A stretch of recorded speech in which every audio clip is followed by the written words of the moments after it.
Hi friends, ఎలా ఉన్నారు? ఈ సేమ్ బాధకని చెప్పాను. సేమ్ బాధకులు ఎర్రగా ఉంటాయి అన్నమాట. అవి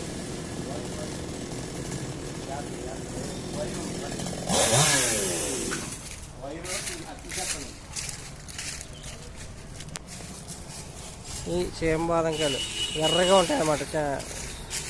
చాలా ఫ్రెష్గా ఇప్పుడు ఇలా ఉన్నాయి. నీళ్ళు ఇడిపోయి కాయలు పప్పు తింటారంట. చాలా బాగుంటుందంట. అతను చెప్తున్నాడు. చెట్లు నరికేస్తున్నారు ఫ్రెండ్స్.